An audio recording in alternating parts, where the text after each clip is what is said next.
Yes, well, as we get older and older, I'm 77 right now. You can't live forever, you know. So if this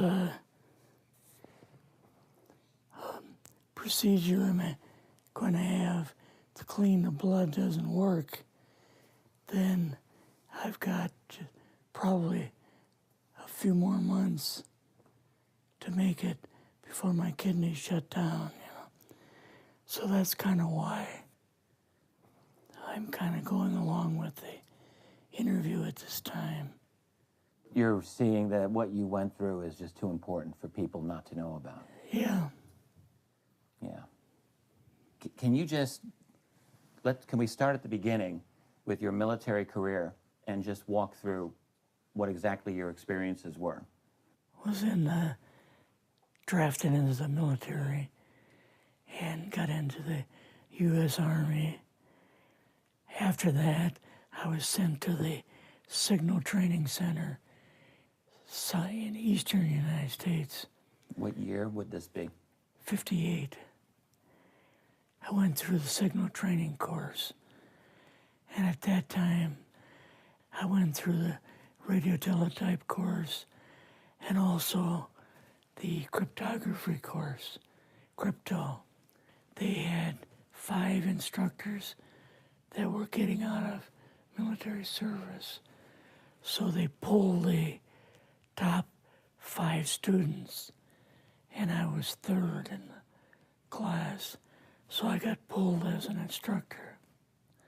Now, were you at this time also working yet for CIA? No. Not yet? No.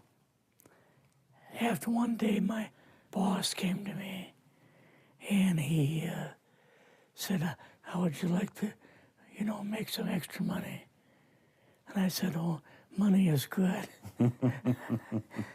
So he's explained to me that he could put it through, would have to get a top secret White House Q clearance for the job, And I thought, boy, must be a pretty exclusive thing, And I said, well, what is this? And he said that I'm director for the CIA for Eastern United States, And I said, oh, I didn't know that. And he said, you weren't supposed to. After about 6 weeks, my security clearance came through, and I got my CIA card. It was an ID card, like a credit card, where I could just go up to the door and slice it, walk right in. And my name at that time, I used a artificial name too.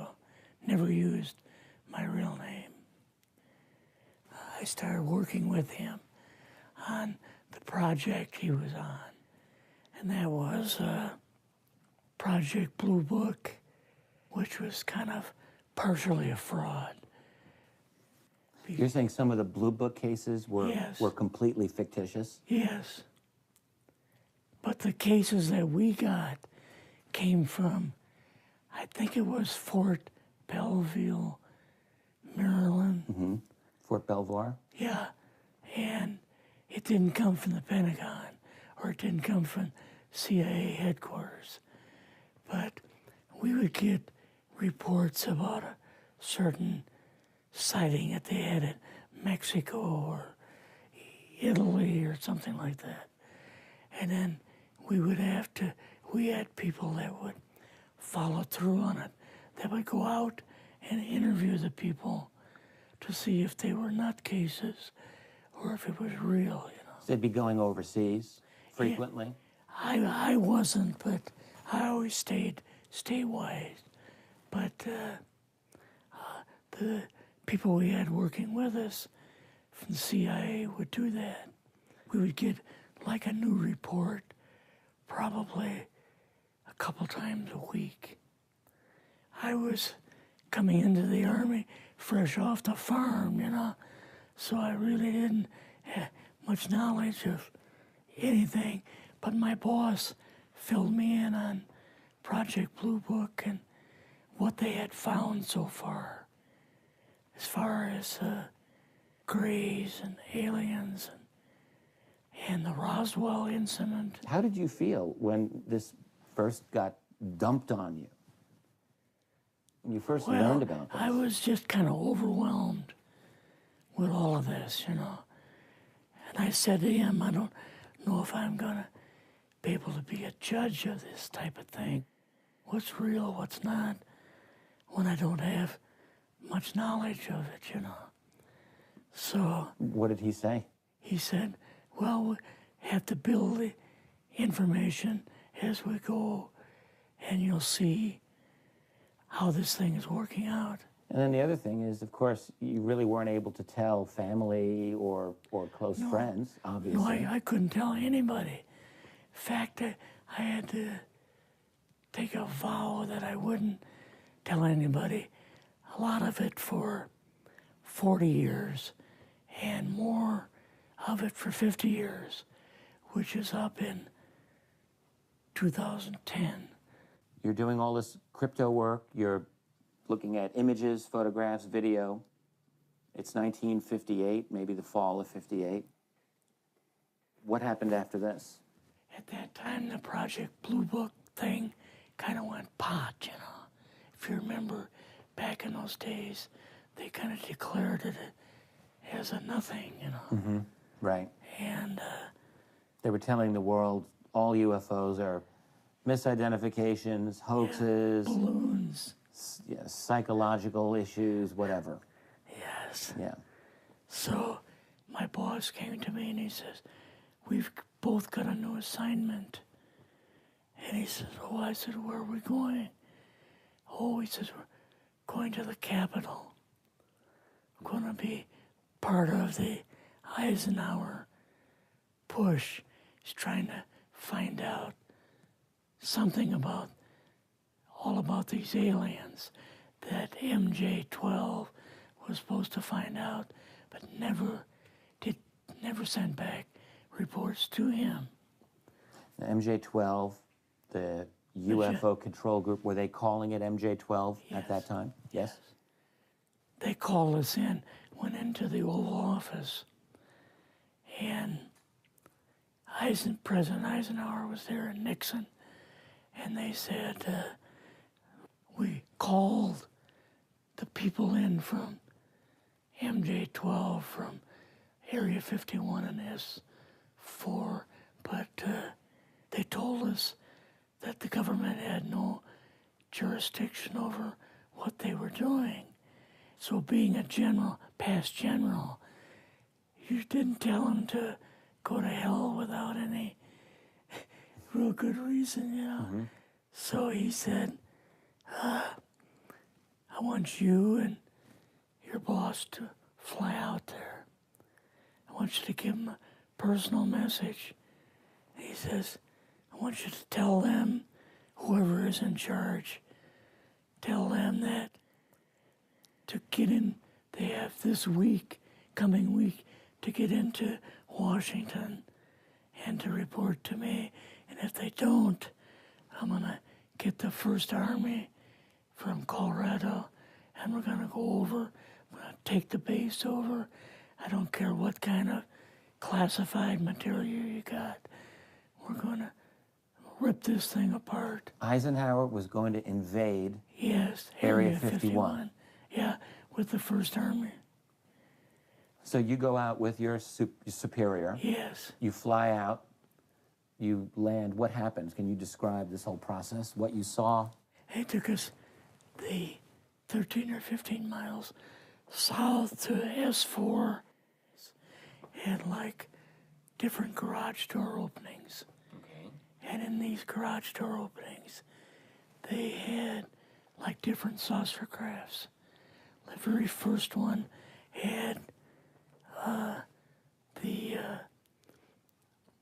Roswell craft in. It was kind of crashed up, but apparently every alien that was in it died except for a couple.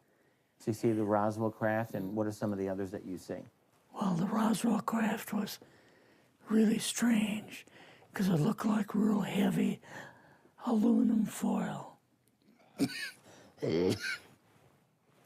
We could rock next to it, and you could rock it.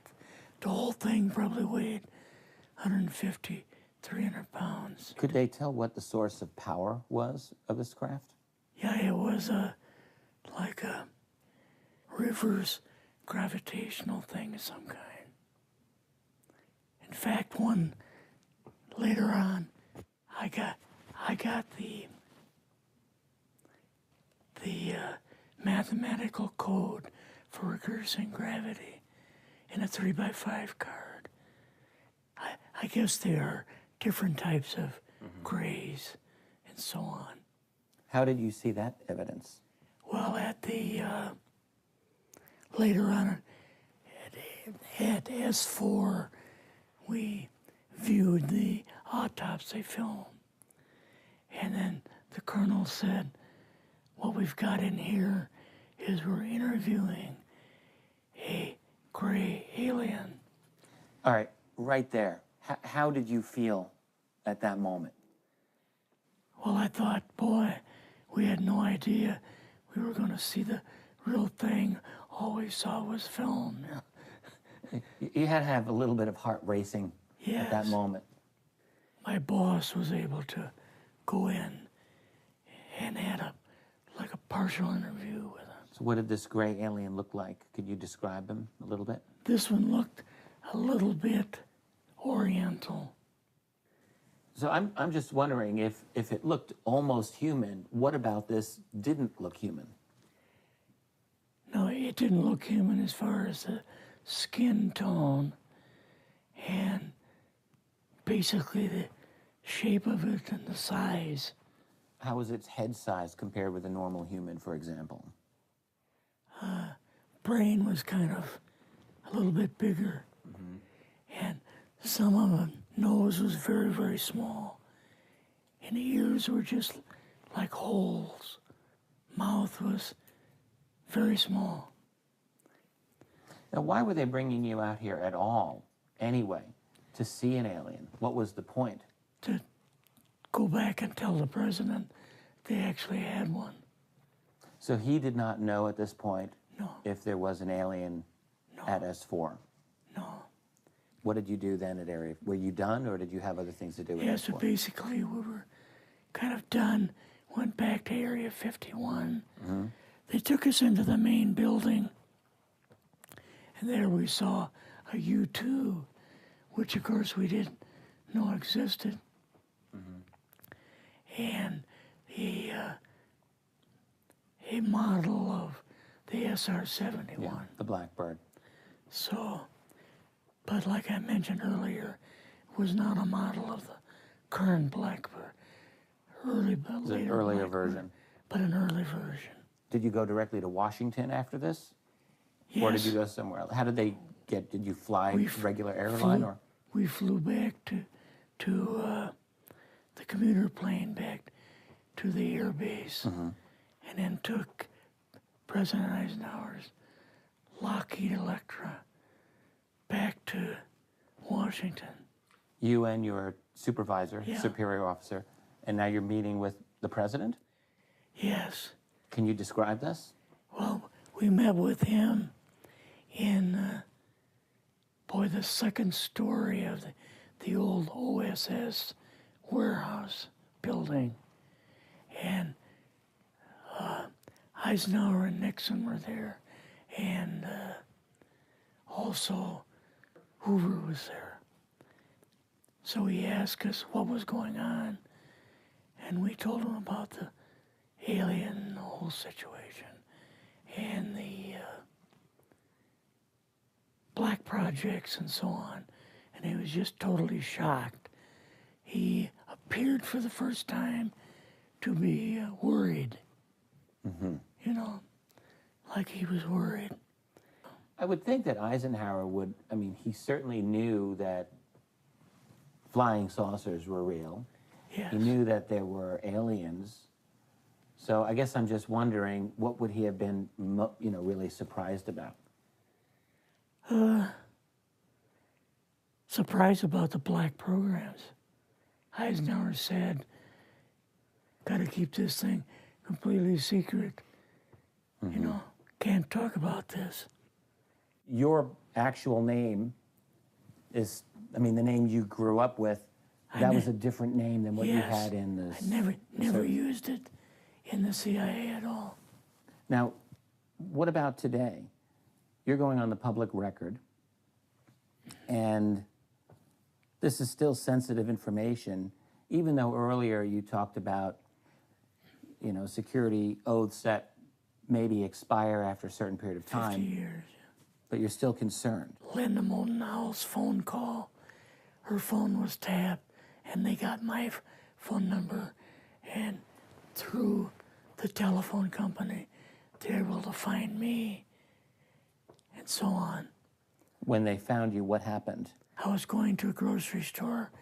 Two guys in a black suits come out of a black Lincoln town car and came over to see me. And they told me that I better not publish anything or talk to Linda about any more things. So at that time, I did, you know, I stopped. That was enough to intimidate you. Yes. Rather remain anonymous. Never show my face on anything. Really, thank you for doing this. Yes. This was, I guess, kind of a good idea because I feel much better having talked about it. I kind of feel like there's a load off my shoulders. Really? Because I had an awful lot of secrets that I had kept over the years.